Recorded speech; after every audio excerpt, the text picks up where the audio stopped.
दोस्तों जिसका कि इंतजार था आपका बीएसएफ, एचसीएम या सीआरपीएफ हो, सीआईएसएफ हो, सारे का जो है कंबाइंड वैकेंसी दिया गया है मिनिस्ट्रियल का इस बार में, जो कि अभी तक का जो है एक अलग मतलब सिस्टम से लेके आया गया है। अभी तक सब फोर्सेस जो है खास करके एचसीएम का और स्टेनो का जो है अलग अलग लाते थे, लेकिन इस बार जो है सारा का सारा कंबाइंड आया है।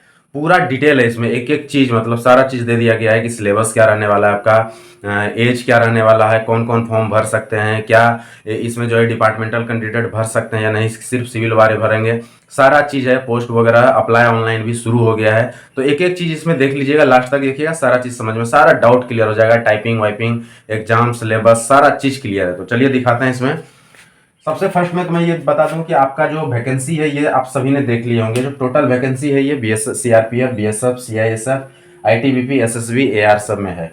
स्टेनो का जो है असम राइफल में वैकेंसी नहीं है। बाद बाकी जो है हेड कांस्टेबल मिनिस्ट्रियल का सभी में वैकेंसी है। सबसे जो ज्यादा वैकेंसी यहाँ हेड कांस्टेबल मिनिस्ट्री का है वो है आपका सीआईएसएफ में। सीआईएसएफ में 496, यानी अप्रॉक्स आप सीधा 500 मान सकते हैं। तो 500 वैकेंसी सिर्फ जो है सीआईएसएफ में ही दिया गया है। उसके बाद यदि सबसे ज्यादा है तो वो है आपका बीएसएफ में 302 वैकेंसी है, सीआरपीएफ में 282, आईटीबीपी में 163, एसएसबी में 5, एआर में 35। टोटल वैकेंसी जो स्टेनो का है वो 243 है, और हवलदार मिनिस्ट्री का जो है हेड कांस्टेबल मिनिस्ट्री का वो है आपका 1283। टोटल पोस्ट जो है 1526 पोस्ट है। अभी चलते हैं इसमें जो है एज का, सबसे फर्स्ट देख लेते हैं कि एज का क्या है इसमें है। तो एज में बता दूं, जो जनरल सिविल के लड़के होंगे यानी कि जो नॉर्मल सभी फॉर्म भरेंगे, 18 से 25 साल है। आपका 18 कम से कम पूरा हो जाना चाहिए। कब? तो 1/8/2024 को, 1/8 यानी 1 अगस्त 2024 का आपको 18 कंप्लीट हो जाना चाहिए, और 25 साल से ज्यादा नहीं होना चाहिए। ये किसके लिए है? जनरल के लिए और ईडब्ल्यूएस के लिए, इन दोनों के लिए ये एज है। यदि ओबीसी है तो उसमें से आप 3 साल और जोड़ दीजिए, यानी कि आपको 28 साल का मिल जाएगा समय। और यदि आप एससी और एसटी से हैं तो उसमें 5 साल जोड़ दीजिए, यानी कि आपका 25, यहाँ पे 30 साल का एज मिल जाएगा आपको। तो यानी कि आप सीधा इसमें जो है देख सकते हैं कि 1/8/2024 को आपका यदि 30 साल से नीचे है और एससी एसटी से फॉर्म भर सकते हैं। यदि 1/8/2024 को आपका एज 28 साल से नीचे है तो आप ओबीसी है तो फॉर्म भर सकते हैं, और जनरल है तो 25 साल से आपका नीचे होना चाहिए। मेल फीमेल सबके लिए ऑल इंडिया वैकेंसी है। इसमें कोई वो नहीं है कि सिर्फ किसी स्टेट के लिए, पूरे ऑल इंडिया के लिए वैकेंसी है ये।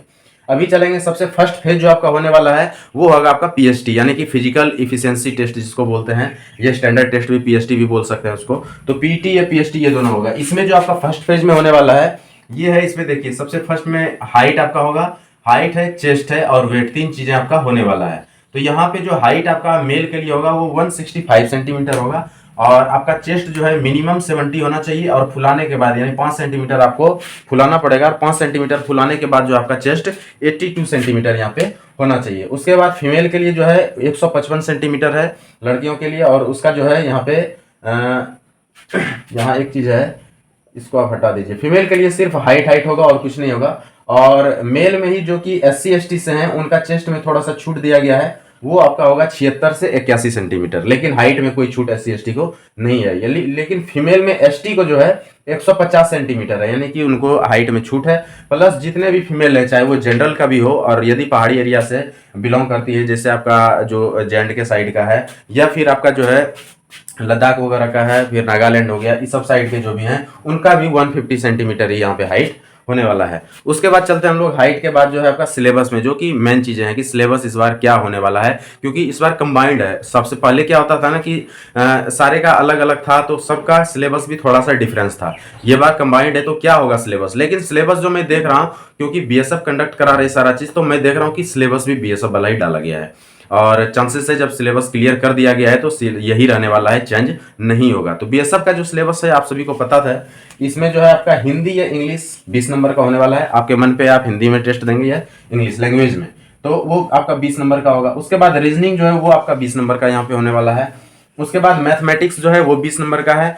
क्लेरिकल एप्टीट्यूड दिया गया है, ये लग रहा था कि देगा या नहीं देगा, लेकिन यहाँ पे कर दिया गया है। तो क्लेरिकल एप्टीट्यूड है, जो पिछले बार भी था। तो क्लेरिकल आपका 20 नंबर का है। और कंप्यूटर टेस्ट, जो कि मैं पहले वीडियो में भी बताया था कि कंप्यूटर पक्का रहने वाला है, ये सब चीजों पे आप ध्यान दीजिएगा। तो वो सारा चीज यहाँ पे दिया गया है।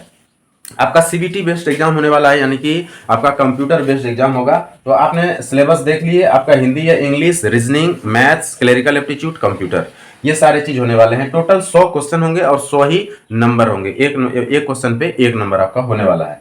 टाइम जो आपको मिलेगा वो आपका जो है 1 घंटा 40 मिनट, जो कि काफी टाइम है। 1 घंटा 40 मिनट आपको टाइम मिलेगा, यानी कि टोटल 100 क्वेश्चन पे 100 मिनट यहाँ पे टाइम आपको दिया जा रहा है, जो कि मतलब अच्छा टाइम दिया जा रहा है। तो ये सेकंड है। फर्स्ट फेज में आपका पीएचडी हो गया, सेकंड फेज में आपका जो है एग्जामिनेशन होगा, जो कि सीबीटी बेस्ड एग्जाम होगा। उसके बाद एग्जाम में मिनिमम जो मार्किंग रखा गया है वो जनरल, ईडब्ल्यूएस, ओबीसी, इन तीनों के लिए 45%, यानी मिनिमम आपको 45 नंबर लाना है यदि पास भी होना है तो। 45 से नीचे है तो आपका रिजल्ट ही जारी नहीं किया जाएगा, और बेशक कट ऑफ कुछ भी हो, लेकिन मिनिमम 45 नंबर आपको लाना पड़ेगा यहाँ पे। तो 45 नंबर जनरल, ओबीसी के लिए और ईडब्ल्यूएस के लिए है, और एससी और एसटी के लिए 40%, यानी कि 40 नंबर यहाँ पे आपको लेके आना पड़ेगा। उसके बाद चलते हैं हम लोग लास्ट में, और वो है आपका मतलब स्किल टेस्ट। स्किल टेस्ट आप सभी को पता है कि स्किल टेस्ट में क्या होने वाला है। स्टेनो का जो है उनका जो है यहाँ पे शॉर्ट हैंड का टेस्ट लिया जाएगा, और हेड कांस्टेबल मिनिस्ट्री एचसीएम जो है उनका जो है यहाँ पे आपका टाइपिंग टेस्ट होगा। टाइपिंग में दो टाइपिंग होता है, आप सभी को पता है कि हिंदी या इंग्लिश, आप किसी में भी दे सकते हैं। अभी जब आप फॉर्म भरेंगे तो उसी समय सही से ऑप्शन देते जाइएगा, गलत मत कीजिएगा, नहीं तो बाद में आपको प्रॉब्लम होगा। फॉर्म देखिए ऑनलाइन शुरू हो गया है आज से, तो जितने भी दोस्त हैं फॉर्म एकदम सही से भरिएगा। यदि अपने से भरते हैं तो सबसे बढ़िया है, और यदि आप कैफे वगैरह में किसी से भरवाते हैं तो एक बार सबमिट करने के पहले पक्का चेक करना है कि आपका 3-4 चीज़ें एकदम क्लियर है। आपका एड्रेस थोड़ा बहुत गलत हो जाए तो कोई बड़ी बात नहीं है, लेकिन आज के डेट में मोबाइल नंबर एकदम सही होना चाहिए, आपका मेल आईडी सही होना चाहिए, मेल आईडी का पासवर्ड, ये सब चीज़ लिख के रख लीजिएगा, मेल आईडी भी लिख के रख लीजिएगा, अदरवाइज बाद में आपको एडमिट कार्ड निकालने में दिक्कत होगा। मोबाइल नंबर, ये सारा चीज़ एकदम सही होना चाहिए, गलत मत भरिएगा। उसके बाद डेट ऑफ बर्थ आपका सही होना चाहिए, आपका फादर्स नेम, मदर्स नेम और आपका नाम, ये तीनों एकदम सही होना चाहिए। तो सारा चीज़ सही भरिए, कुछ भी गलत मत भरिए, लेकिन ये सब चीज़ इंपॉर्टेंट चीज़ है। मेल आईडी हो गया, उसका पासवर्ड याद रखना, फिर आपका जो फॉर्म निकलेगा उसका एक पेपर रखना। अभी से जितना करस्पॉन्डेंस होते जाएगा सबका एक पेपर अपने पास जरूर रखिएगा, कोई भी चीज़ एक नहीं निकालना है, सब दो निकालिए, एक को सीधा रख दीजिए घर में। एक फाइल बनाइए अपना, उसमें एक पेपर पक्का रखिए, जो कि कभी भी कुछ आपका होता है तो एक पेपर रहने से आपका रेफरेंस मिलता है, और वहाँ से कुछ ना कुछ जैसे एडमिट कार्ड निकल जाएगा। कुछ बाद में इतने लड़के मतलब कमेंट्स करते हैं कि सर हमारा एडमिट कार्ड खो गया था, हमारा मोबाइल नंबर खो गया था, हमारा मेल आईडी खो गया, ये सारा चीज़ बाद में प्रॉब्लम होता है। तो शुरू से ध्यान रखें, मैं फिर से बता रहा हूँ, शुरू से ये ध्यान रख के चलिए, अदरवाइज आपको फिर से प्रॉब्लम होगा और फिर आप परेशान रहेंगे। तो ये चीज़ को पक्का ध्यान रखिएगा, जिससे कि आपका जो है सारा बाद में कोई प्रॉब्लम नहीं आए। तो पक्का इंश्योर करना है फॉर्म भरते समय ये सारा चीज़ की कुछ भी मिस्टेक नहीं हो। अभी चलते हैं लास्ट जो स्किल टेस्ट आपका होगा। स्किल टेस्ट जो होगा उसमें आपको हिंदी या इंग्लिश में टाइपिंग करना है, और जो स्टेनो वाले हैं उनको शॉर्ट हैंड देना है, वो भी हिंदी या इंग्लिश में दे सकते हैं। हिंदी में यदि टाइपिंग देंगे तो क्लियर कर दिया गया है कि आपका फॉन्ट जो है वो मंगल फॉन्ट होगा। जो भी हिंदी में टाइपिंग देने वाले हैं उनका मंगल फॉन्ट होगा, स्पीड जो है 30 वर्ड पर मिनट होगा आपका, ठीक है। यानी कि 10 मिनट का टेस्ट होगा, 300 वर्ड आपको मारने होंगे, तभी आप यहाँ पे पास होंगे। तो 30 वर्ड पर मिनट आपका स्पीड होना चाहिए, और मंगल पे आपका जो है टाइपिंग लिया जाएगा, मंगल फॉन्ट पे। वैसे पिछले बार बीएसएफ ने ऐसा कुछ नहीं लिखा था और सभी से नॉर्मली कहीं भी ले लिया गया था, लेकिन इस बार क्लियर कर दिया गया है मंगल, तो मंगल पे ही आप टाइपिंग कर लीजिए। उसके बाद इंग्लिश में जो टाइपिंग देंगे उनका मैं बता दूं कि इंग्लिश का जो है 35 का स्पीड चाहिए आपको, 35 का स्पीड होगा। लेकिन एक चीज़ यहाँ पे है, यदि ये चीज़ टाइपिंग आपका बीएसएफ के द्वारा लिया गया फिर तो आपके लिए बहुत बेस्ट होगा, लेकिन यदि यही चीज़ें सीआरपीएफ के द्वारा लिया गया तो आपका हालत ख़राब हो जाएगा। इसलिए मैं बता रहा हूँ ये कंबाइंड है, कोई ठिकाना नहीं। सीआरपीएफ का ही टाइपिंग जैसे होगा ना कि एग्जाम ये कराएगा, फिजिकल ये फोर्स लेगा, टाइपिंग ये लेगा, ऐसे में कहीं टाइपिंग का चीज़ आपका सीआरपीएफ के पास चला गया, आपका कहानी खत्म है। फिर तो वो एग्जाम से भी हार्ड है, एग्जामिनेशन से भी ज़्यादा हार्ड हो जाएगा आपका टाइपिंग ही। तो इसलिए टाइपिंग पे ध्यान दीजिए, अभी से आप टाइपिंग करना शुरू कर दीजिए, क्योंकि यदि बाई चांस टाइपिंग सीआरपीएफ के पास गया कि टाइपिंग जो है सीआरपीएफ कंडक्ट कराएगी, तो समझ लीजिए 100 में से 1 लड़के पास होंगे, 100 में सिंगल 1 लड़का पास होगा, कोई सारे फेल होंगे। 99 लड़के फेल होना तय है, क्योंकि यही रिकॉर्ड है, पिछले बार भी यही रिकॉर्ड रहा, कुछ बढ़ोतरी इसमें नहीं हुआ। तो आप टाइपिंग शुरू कर दीजिए बढ़िया से, यदि आप चाहते हैं कि इसमें पास होना है। पोस्ट बहुत है, बहुत ज़बरदस्त सर्विस है, आप सभी को पता है। अभी जो पिछले लड़के ज्वाइन किए हैं, यदि आपके दोस्त वगैरह होंगे तो उनसे पूछ लीजिएगा कि वो क्या काम कर रहे हैं, उनको सैलरी कितना मिल रहा है, फैसिलिटी क्या है, कोई प्रॉब्लम हो रहा है जॉब में, कोई दिक्कत नहीं है।